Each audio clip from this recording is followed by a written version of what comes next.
Dobar dan, moje ime je Filip Lukić i gledate Screening. Srbija je napravila prvi korak u evropskim integracijama nakon 2 godine. Održan je i ustavni referendum na kom su građani izglasali promene u oblasti pravosuđa. Rio Tinto, nakon serije protesta, više nema dozvole za istraživanja u Srbiji. Tako je izgledao kraj prošle i početak ove godine. Čemu možemo da se nadamo u 2022. kada je reč o pregovorima sa Evropskom unijom? Hoće li aprilski izbori biti praznik pada demokratije koji je počeo još 2016.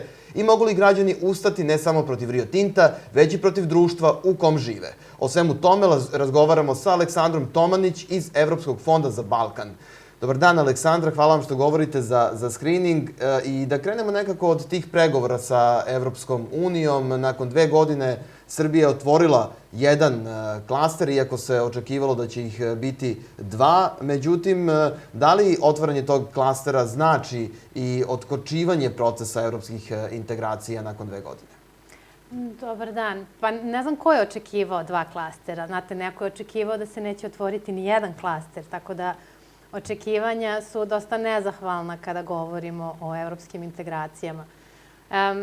Klaster koji je otvoren je svakako suštinski dobar jer nam ta tema zaista gori pod nogama, no nisam baš veliki optimista da ćemo suštinski videti neke konkretne promene iz tih oblasti. To je oblast ekologije, da kažem u najširem smislu, jer godinama nam je otvoreno tada još poglavlje 23 i ne vidimo nikakvih pomaka, zapravo čak vidimo i neku regresiju, tako da nažalost je postalo veoma upitno to otvaranje nekada poglavlja, a sada klastera na samu suštinu reformi. Ali simbolički bitno. Dakle, nakon 2 godine smo prvi put napravili neki korak u pravcu Evropske unije. Dakle, napravili smo neki pomak u tim pregovorima. Pa meni se čini da je to bio jedini razlog, ta simbolika, jer mnogo su glasne kritike na račun Evropske unije, da ne zna šta će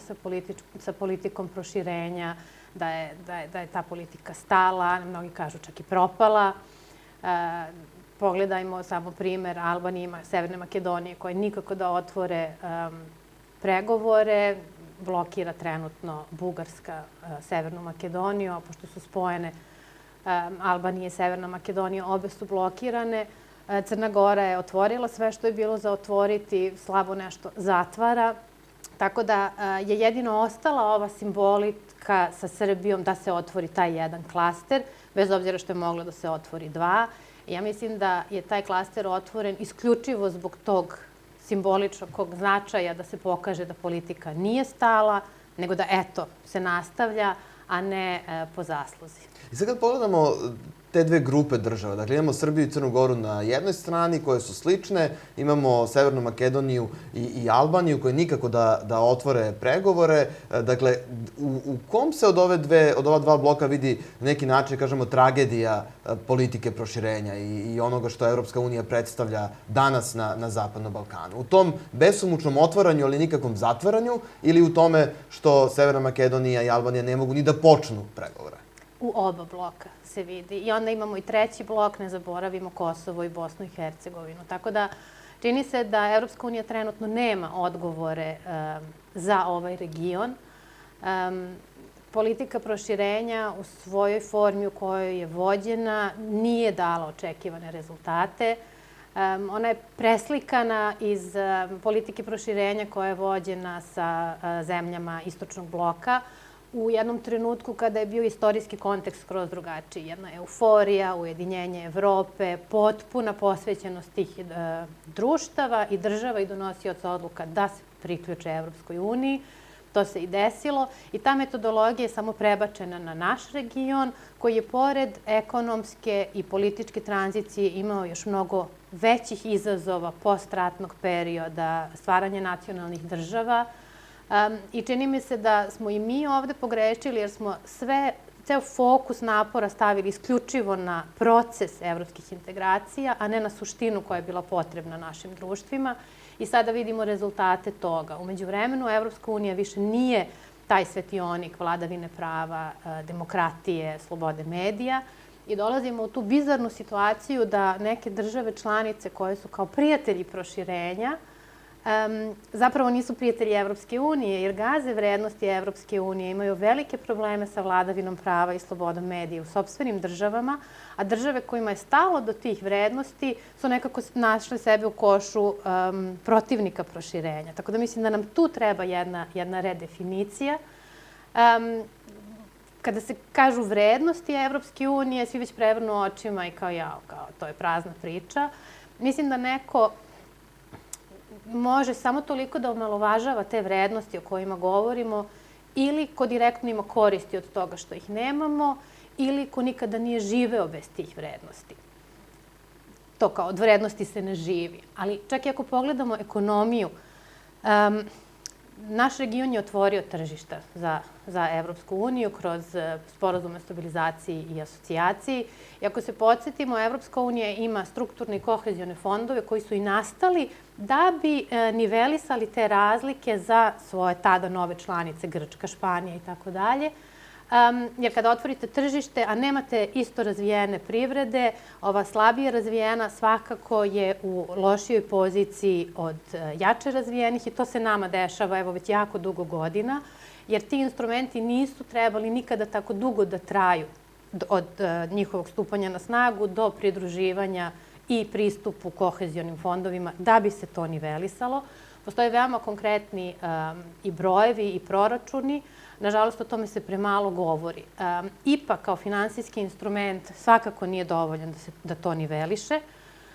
Mnogi traže otvaranje strukturnih i kohezionih fondova za ovaj region. To zbog ugovora nije moguće.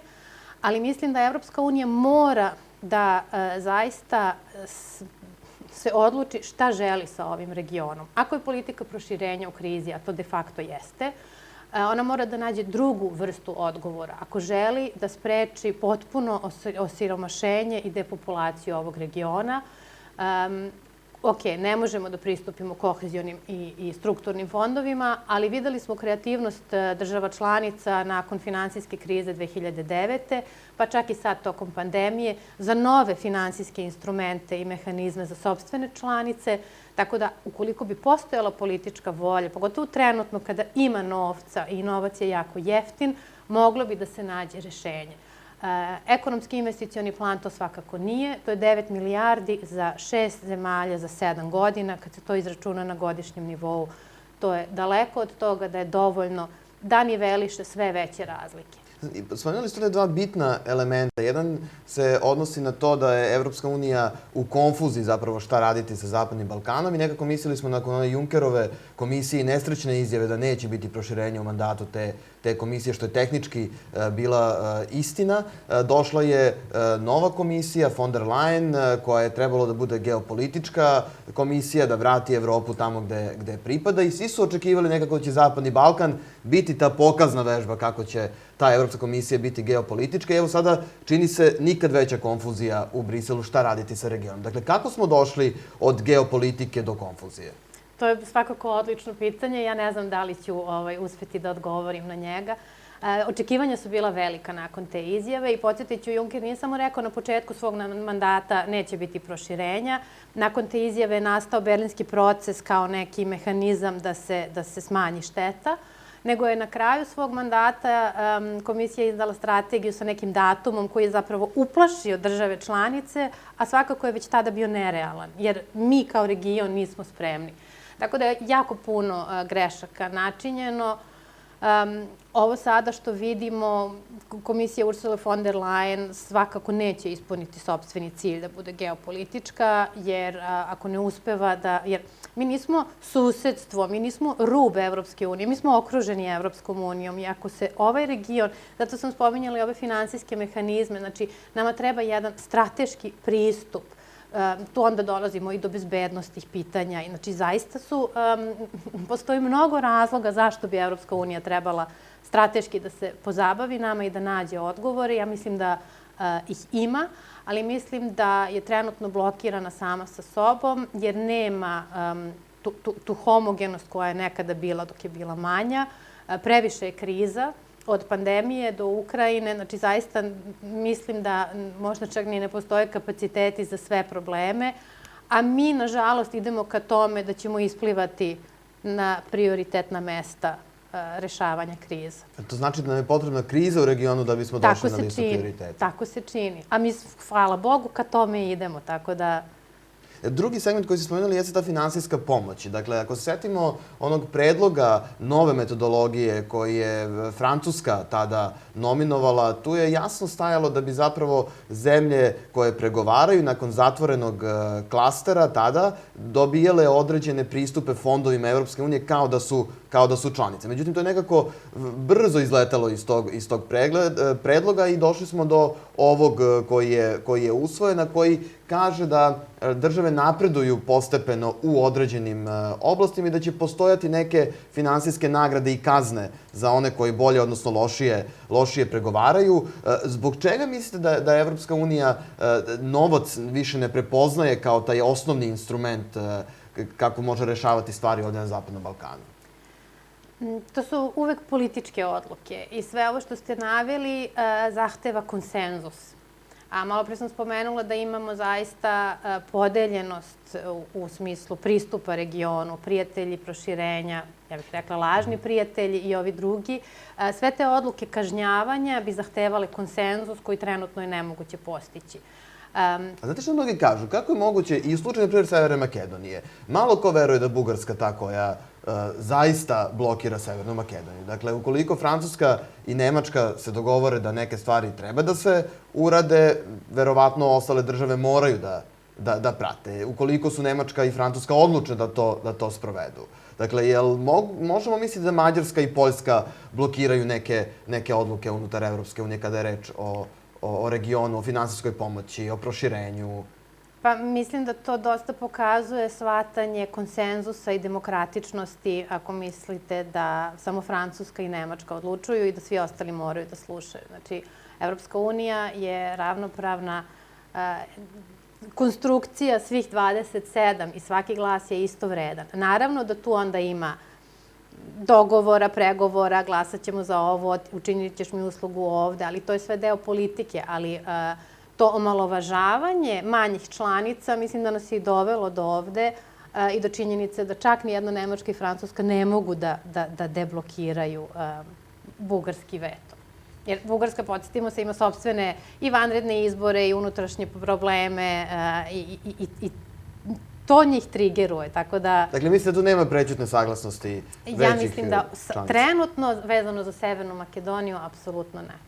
Ono što je dosta zanimljivo jesu ove ustavne izmene koje je Srbija donela. Na referendumu su građani izglasali. To je bio jedan od osnovnih uslova u poglavlju 23. Vlast je to predstavljala kao jedan značajan korak u procesu evropskih integracija i Evropska unija je to tražila od Srbije. Međutim, ono što se nekako sada postavlja kao pitanje, imajući u vidu atmosferu u kojoj je referendum održan, brojna protivljenja strukovnih udruženja i tako dalje, da li možemo doći u situaciju da Evropska unija sada kaže da, dobro je što ste Ustav izmenili, ali ste pali na testu demokratičnosti. Ovako se Ustav ne menja, stoga nema napretka u vladavini prava. Pa nije samo pitanje te konkretne promene Ustava. Lepeza stvari iz poglavlja 23 i generalno iz političkih kriterijuma koje nisu ispunjene mnogo šira od ove promene Ustava, koje naravno imamo mnoge zamerke od procesa do izlaznosti i tako dalje.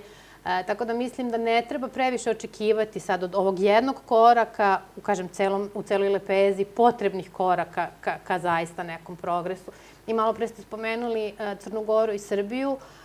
Mi imamo paradoks da jedine dve zemlje koje pregovaraju o članstvu su zapravo tokom zadnjih godina pale na međunarodnim indeksima demokratičnosti, stanja u medijima, stanja ljudskih prava. Tako da i taj trend pokazuje da sami pregovori nisu više garant za sve to što treba da se ispuni.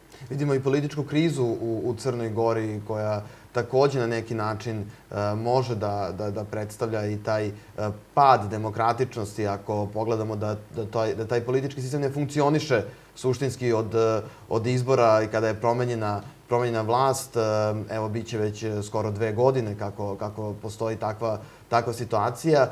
Šta je to što zapravo Evropska unija može da uradi ako pregovori više nisu taj dovoljni mehanizam? Dakle, kako da nekako privoli zemlje Zapadnog Balkana, evo pre svega Srbiju i Crnu Goru, ako o njima sada razgovaramo, da se vrate na put tih vrednosti i da suštinski se vrate reformi društva? Evropska unija je tokom zadnjih godina, nažalost, izgubila verodostojnost i kredibilitet i zato pregovori kao takvi više nemaju tu političku moć koju su imali nekad. Najjasniji primer koji se prosto onda proširio ka celom regionu jeste Severna Makedonija, koja je promenila ime, koja je zaista učinila velike stvari da bi odblokirala upravo taj put i šta je dobila za uzvrat. Tako da cena je previsoka, a rezultat je veoma upitan. I to je glavni problem. Tako da vraćamo se na to da Evropska unija mora da nađe jedan konsenzus i mora strateški da pristupi ovom regionu. I nadali smo se da će to biti i u doba pandemije, međutim, to je pokazalo na neki način još zapravo istaklo manjkavosti koje postoje u tom odnosu Brisela prema regionu. Jer Evropska unija, kada je reč o slici koju ima na Zapadnom Balkanu, izlazi na neki način ranjena iz pandemije koja je počela u martu 2020.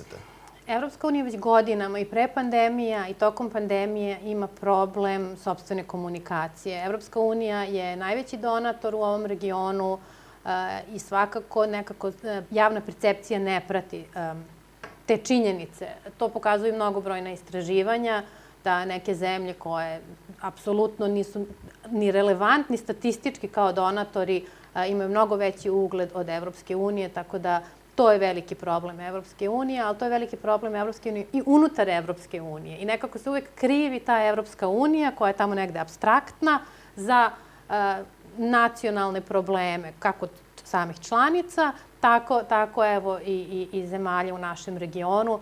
Tako da tu bi Evropska unija morala mnogo više da radi na sopstvenoj komunikaciji, jer ima uz svu kritiku, uz sve deficite, svakako ima jako puno toga što je učinila za ovaj region i pogotovo tokom pandemije.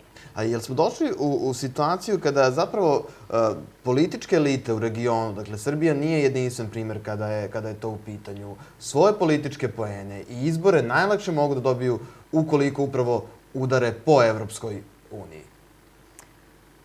Je li to način na koji se kreira javno mnjenje? Dakle, zbog čega na jednom, nakon te euforije, negativna slika o Evropskoj uniji kao zloj, kao Evropskoj uniji koja traži previše, Evropskoj uniji koja uslovljava, postavlja gomilu nekih izazova koje treba prevazići na tom putu, počevši od pomirenja u regionu i saradnje sa Haškim tribunalom, preko posle viznih liberalizacija, usklađivanja sa standardima i zakonima Evropske unije. Evo sad došla ta vladavina prava. Dakle, samo jedan spisak koji postaje sve duži i duži. Pa dobro, sve ovo što ste naveli, ako mi ne vidimo da je nama to potrebno, da je to potrebno za ozdravljenje naših društva na koje smo kao pojedinci osuđeni, iako nam je vladavina prava, pomirenje, evo sad i zelena agenda koju smo potpisali i koja nam gori pod prstima. Ako mi ne shvatamo da to radimo zbog sebe i zbog toga da život u ovom regionu postane održiv, mi dišemo najotrovniji vazduh kontinenta. I ako mi ne vidimo da je to sve uvezano i da to radimo zbog sebe, onda možemo da svakako krivimo Evropsku uniju. Samo mislim da se tu odgovor sam nameće. To je malo nezrelo tinejdžerski kad krivite roditelji što vas teraju da uradite domaći.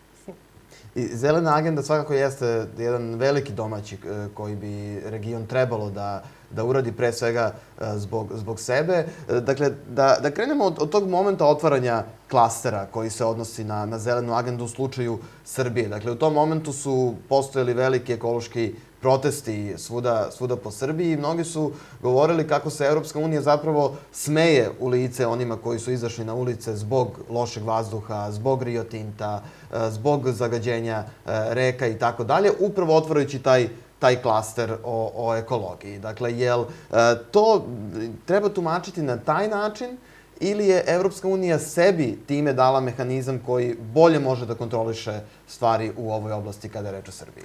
Pa svakako ovaj drugi deo iz perspektive Evropske unije. Iz naše perspektive, ja mislim da je sama činjenica da su se desili ti protesti, sama činjenica da ekološka pitanja u celom regionu imaju taj mobilizatorski potencijal da ljudi konačno iskažu svoje neslaganje, da konačno traže svoja prava. Mislim da je to za demokratičnost jako dobra vest. Videli smo to i ranije u Severnoj Makedoniji, na Kosovu, u Bosni, da ta ekološka pitanja imaju potencijal da nadmaše etničke podele, što je jako važno, spomenuli ste i pomirenje. Tako da, s te strane, mislim da je to jako dobro što se dešava. Tužno je što se dešava, jer smo došli do toga da mi na ulici branimo osnovno dostojanstvo, jer smo došli do toga da se borimo za vazduh, za vodu, za pravo na ličnu svojinu koja je u tržišnoj ekonomiji sveta krava. Previše je tu stvari dovelo do toga da ljudi opet u sred zime u tolikom broju izađu na ulice, a sama ta činjenica mislim da je veliki potencijal, pogotovo i u regionalnom kontekstu. I je li upravo ta slika ljudi na autoputevima i na drugim saobraćajnicima po zimi zapravo slika koja pokazuje da su ljudi ipak spremni ovde u regionu da i dalje ustanu za neke stvari koje u tom momentu smatraju bitnim? Pre svega oni koji ih direktno pogađaju. Apsolutno, mislim, to govore te slike, to govori ta masovnost, to govori sad i to trajanje. Mislim da će sve, da kažemo, zelene teme tek dobiti na značaju. Naše geografsko područje se smatra izuzetno ugroženim kada su klimatske promene u pitanju. Doći će do velikog porasta, nesrazmerno velikog porasta prosečnih temperatura ovde. Mi neke posljedice već sada vidimo, suše, poplave i ceo taj paket koji klimatske promene, nažalost, donose sa sobom. I to će samo ubrzati i odlazak odavde i povećati već postojeće siromaštvo. Tako da to su neke stvari, to su neke teme budućnosti na koje brzo moramo da nađemo odgovor, jer smo tu u trci sa vremenom. Da će se otvoriti klaster, da ćemo postati članice za 5, za 10 ili za 15 godina, to postaje manje važno u ovom suštinskom sagledavanju ovih problema koji nas čekaju. Rio Tinto je nekako postao simbol tih protesta i dosta energije fokusirano bilo i na to da se taj projekat poništi, što je i učinjeno. Dakle, vlada Srbije donela odluku da ukine sve dokumente i sve dozvole koje Rio Tinto ima za istraživanja u Srbiji. Međutim, ono što jeste pitanje, šta nakon Rio Tinta? Dakle, da li je tu energiju sada moguće usmeriti na rešenje nekih drugih problema, kao što je problem vode u Zrenjaninu, kao što je problem zagađenja reka, koje svakako jeste regionalni problem, ne samo problem jedne države. Zagađenje vazduha. Beograd je jedan od najzagađenijih gradova na svetu, dakle ne samo u Evropi. Da li je sada moguće tu energiju koja je bila usmerena protiv Rio Tinta usmeriti na ove druge probleme? Da li tu ima prostora? Da li građani nekako imaju dovoljno akumulirane energije za to? Pa, kao prvo mislim da je mnogo važno pogledati u to da u celom regionu poverenje u vlade, u institucije, u političke stranke koje postoje je jako nisko. S tim u vezi mislim da treba da se gleda i ova odluka koju spominjete. Taj potencijal svakako jeste tu i postoje, evo vidimo u Crnoj Gori, vidimo u Hrvatskoj, vidimo sad od nedavno i u Srbiji, artikulacije te zelene pobune u političkom smislu. Izbori će pokazati koliko je ta transformacija moguća, ulica, institucije. Ali svakako se probudilo jedna nova svest o svim tim stvarima. To su globalni problemi. Tu smo barem deo sveta, ali to su jako kompleksni problemi. Vama tu treba, to je nauka, to je stručnost i vi treba da razumete šta se dešava da biste to pretočili u političke odluke. To je mnogo teže i zahteva jedan mnogo veći proces učenja nego konstantno vraćanje na neka pitanja 19. veka, gde vam čak ni ne trebaju činjenice, nego na osnovu nekih mitova vi gradite neku politiku.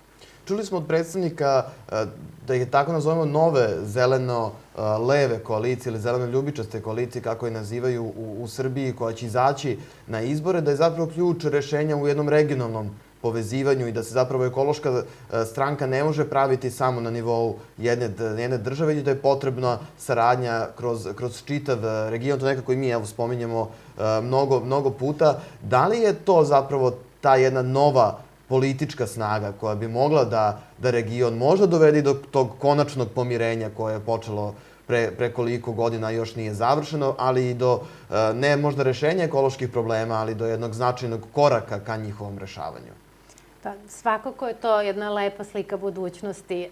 Mislim da, kao što sam rekla, ti ekološki problemi su globalni, tako da ako ih ne rešimo globalno, svakako ih nećemo rešiti nacionalno. Regionalni pristup je nekako minimalni pristup. Sama Evropska unija je svesna da neće ispuniti svoje ciljeve ukoliko izostavi iz svega toga Zapadni Balkan, jer troškovi dekarbonizacije i celog tog puta su enormni, ali ništa ne vrede ako Zapadni Balkan ostane crna rupa koja je sada. Kao što sam spomenula, mi dišemo najotrovniji vazduh i delimo ga međusobno. Tako da ta svest da mi zajedno samo menjamo taj oblak u zavisnosti od strujanja vetra.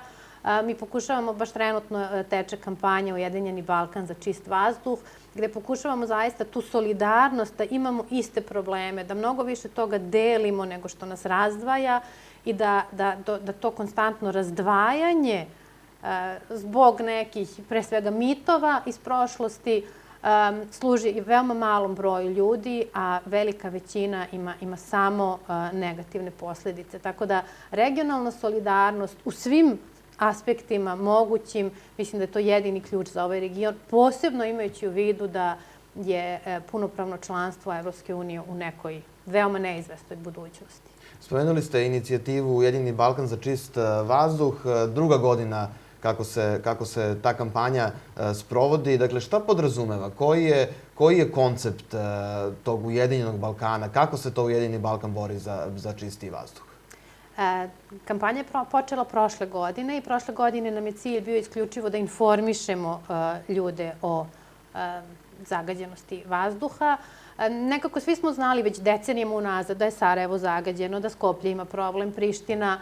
O Beogradu je počelo da se govori tek pre nekoliko godina i mislim da je fair reći da je Ne davimo Beograd to pitanje pokrenuo što se tiče Beograda i da nismo do tada uopšte razmišljali na taj način. U međuvremenu svi imamo aplikacije, na svim portalima se vidi kakvo je stanje vazduha, ali mi nemamo nikakve informacije šta sad to znači za nas. I mi smo sa tom kampanjom hteli, pre svega, dakle, ta regionalna perspektiva nam je važna, ali hteli smo da informišemo šta znači taj vazduh za naše zdravlje. Posledice su katastrofalne. Mi smo se vodili nekim brojevima Svetske zdravstvene organizacije koja govori o tome da mi u regionu 14.000 života izgubimo godišnje samo kao posledicu zagađenog vazduha. U međuvremenu su došla nova istraživanja. To sve naravno zavisi od metodologije, statistike, tako da polako s tim brojevima, ali potpuno je sve jedno. Srbija je čak, ako se ne varam, prva u Evropi po broju prerane smrti. Novi brojevi Evropske agencije za životnu sredinu govore o 30.000 života koje izgubi region, isključivo kao posledicu zagađenog vazduha. Ali kažem, potpuno je sve jedno, 30.000, 14, neke 5 previše, znači da mi gubimo živote zbog zagađenog vazduha, a moguće je rešavati izvore zagađenja, to je jedan debakl politike. Tako da zaista posledice na naše zdravlje su enormne. Posledice na zdravlje dece koja tek treba da razvijaju pluća i da rastu su još gore. Posledice na zdravstveni sistem i troškovi su takođe enormni. Opet zavisi koje izvore gledate, ali neki izvori tvrde da su posledice, da je trošak za zdravstveni sistem godišnje oko 6 milijardi evra. Sad, stavimo to u relaciju sa ekonomskim investicionim planom koji ima 9 milijardi na 7 godina. Mi imamo to bogatstvo da 6 milijardi potrošimo samo da bi sanirali posledice. Nekako uvek imamo novca i sredstva da saniramo štetu, a kada treba da uložimo u nešto da do štete ne dođe, tu smo onda nekako siromašni. Smo lenji da razmišljamo napred ili nemamo ideje? Mi imamo jako puno znanja u ovom regionu. Mi imamo izuzetno dobre stručnjake. Mi u našoj kampanji baš radimo sa organizacijama kojima je to tema, koje se godinama bave tim temama, a mi kao Evropski fond smo samo to povezali regionalno i nekako služimo kao kontrolor da nam poruke budu jasne, jer ako su nama laicima jasne, bit će jasne i drugim laicima, tako da to je ta neka dobitna kombinacija i mislim da je to i odgovor na vaše pitanje. Znanja imamo. Sad, zašto se ništa ne dešava, to već je drugo pitanje. I rekli ste mi, dakle, cilj prve kampanje je bila informisanost. Šta je cilj ove druge? Cilj druge kampanje je da utvrdimo znanje, ali i da pozovemo vlade da konačno zaista deluju. Sve vlade regiona su u okviru Berlinskog procesa potpisale zelenu agendu i mi ne vidimo da se bilo šta dešava na implementaciji zelene agende, koja između ostalog u svojih 5 stubova ima i vazduh, vodu i tlo kao jednu temu i kao jedan od 5 prioriteta. Tako da ideja ove godine je da, dakle, opet potvrdimo znanje šta sve to čini sa nama, ali i da tražimo merne stanice, mnogo bolju informisanost, da tražimo mere da kada je vazduh prekomerno zagađen, bio je vazduh prekomerno zagađen i u drugim zemljama, postoje mehanizmi kako da se zaštiti stanovništvo u tim trenucima. Dakle, tražimo mnogo veću odgovornost država akutno, ali i dugoročno i jednostavno da zaista počnu da implementiraju nešto što su svi potpisali. Čini se da je i ekologija na neki način uzdrmala i vlast, pre svega ovde u Srbiji, jer je tu bio najveći pritisak za sada na aktuelnu vlast kada je reč o ekološkim pitanjima. I to je definitivno nešto što građane može da motiviše. Dakle, ta borba za bolju životnu sredinu. Međutim, u isto vreme, govorili smo i o tome, imamo pad demokratije, imamo javni prostor koji vrlo liči na onaj koji smo imali 90-ih.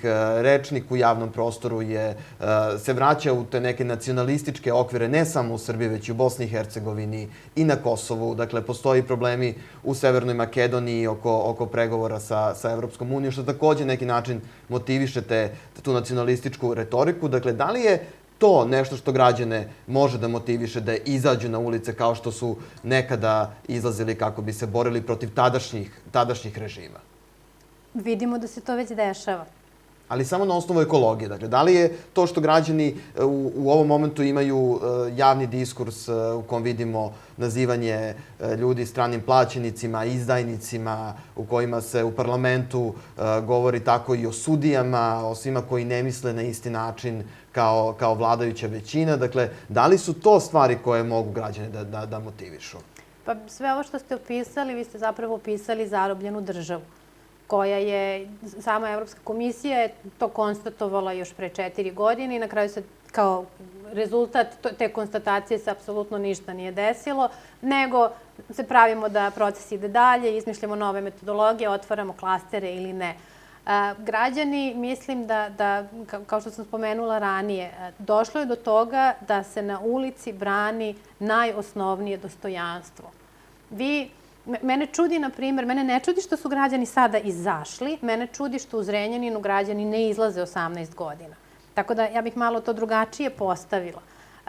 Vi možete da odete, ako imate sredstva, i da kupite flaširanu vodu i da tu vodu onda pijete i da sa njom kuvate, ali ne možete s tom vodom baš da se kupate.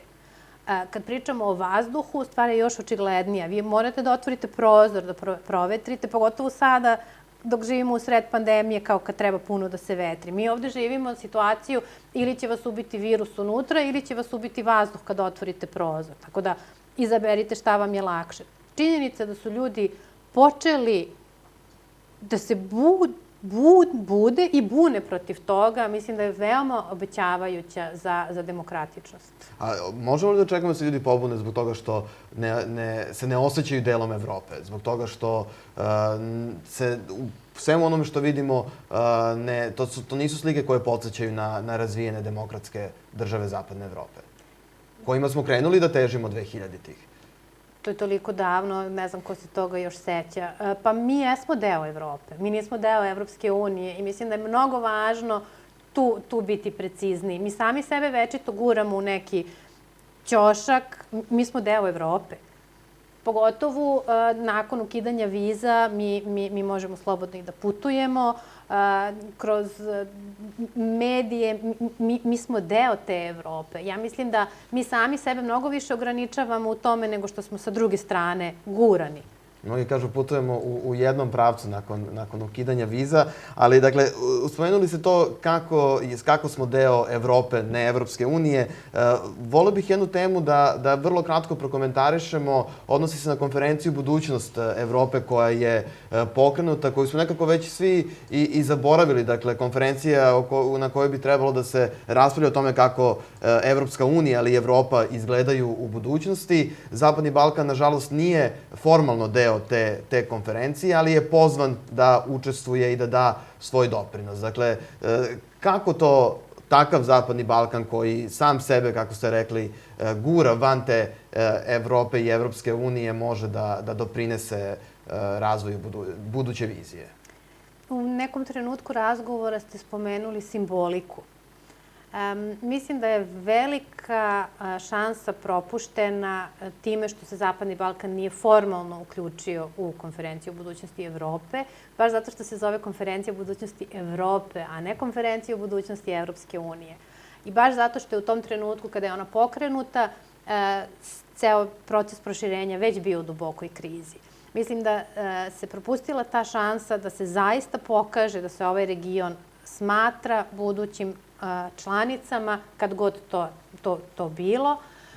I ovo sad, što ste rekli, neformalno uključivanje, meni se to čini kao neka redukcija štete koja je učinjena. Dakle, nismo vas se setili, ali hajde sada. Da, kao nismo. Pritom, komesarka koja je nadležna za ceo taj proces je hrvatska komesarka. Nemoguće da je Zapadni Balkan zaboravljen.